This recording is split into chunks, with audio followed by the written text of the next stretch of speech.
Happy New Year's and hey everyone from the internet. So the year's really close to ending and I thought that since the year's about to end, I actually read the most books I've ever read in my life this year.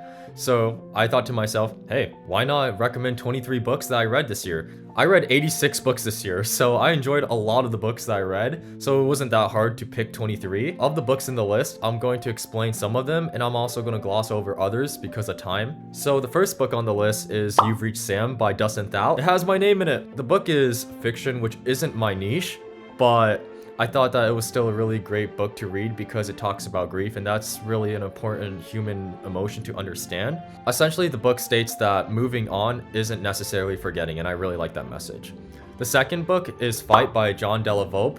This book's about Gen Z's involvement in politics, and it talks about it from a more academic standpoint. I saw the author in DC over the summer, and I told him that I really enjoyed reading the book. The third one is So You've Been Publicly Shamed by Ronson. The fourth book I read very early on this year when I was still in my senior year of high school, and it's called Wuthering Heights by Brontë. Thank you, Mrs. Wilson, for recommending us that book. My fifth book on the list is Anna's Lovely Wife by Connie Schultz. She's a writer, and she's also married to U.S. Senator Sherrod Brown. So the book details her experience on the campaign trail with her husband and how she has to break out of the mode that a lot of people placed for her of the image of a political wife. It talks about sexism and gender roles, but also how hard it is to be in the public spotlight. The sixth book is If I Don't Make It, I Love You. That's about the issue of school shootings and gun violence, which is a very important issue in America today. The seventh book is Our Stories, An Introduction to South Asian America by the South Asian American Digital Archive. I thought it was a really great book, and I learned a lot of things that detail the history of South Asian Americans. It talks about notable events like Supreme Court cases and also immigration patterns and the early diaspora. The eighth book is Candy Bomber by Gail S. Halvorsen. The ninth book is The Subtle Art of Not Giving a F*** by Mark Manson. The 10th book is Everything I Learned in a Chinese Restaurant by Curtis Chin.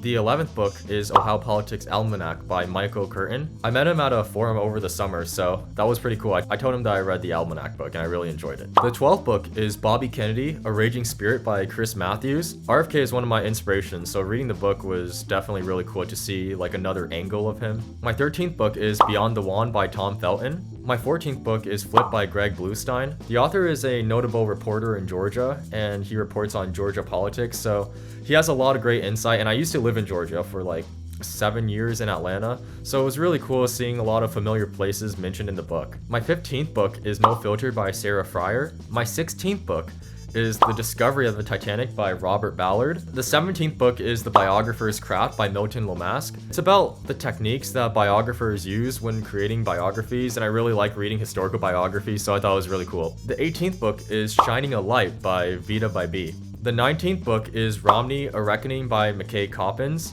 The 20th book is Someone Else's Bucket List by Amy T. Matthews. This is one of my most recent books I read. I read this earlier this month, and like I said, fiction is not my cup of tea, it's not my niche, but I still enjoyed the message that is sent, especially towards the end of the book, so it's definitely worth reading. And I also won that in a giveaway, so I just decided to give it a try. It was free, why not?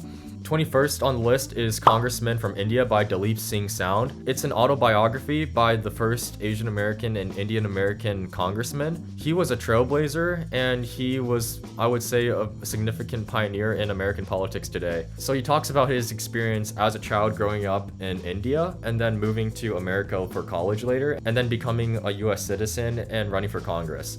It's a very fascinating story, definitely recommend. My 22nd book is Breathe by James Nestor. It talks about how if we change the way we breathe using these techniques and also the science behind it, we can live more fulfilling lives and we can think differently. The 23rd book, now I think this is kind of cheating, but Chicken Soup for the Soul, The Power of Gratitude by Amy Newmark. So I said 23 books that I've enjoyed, but I'm still reading this book, but I'm clearly enjoying it. Like the title says, it makes you grateful for what you have by hearing about the stories of other people and how other people are going through maybe similar struggles. Everyone's weathering through something, and I think that's a really great message, because sometimes in the era of social media, we just get all caught up and we forget that we're all going through X, Y, and Z. We all become 20, we all become 30, we all become 40, and we all go through school, and we all went through the pandemic. I'm probably going to make another video which is 24 books that I'm going to read in 2024, but we'll see about that. I mean, I really want to hold myself to reading 24 books next year, which shouldn't be too much of a problem considering that I read 86 this year, but we'll see. Anyways, thank you guys for watching, and see ya.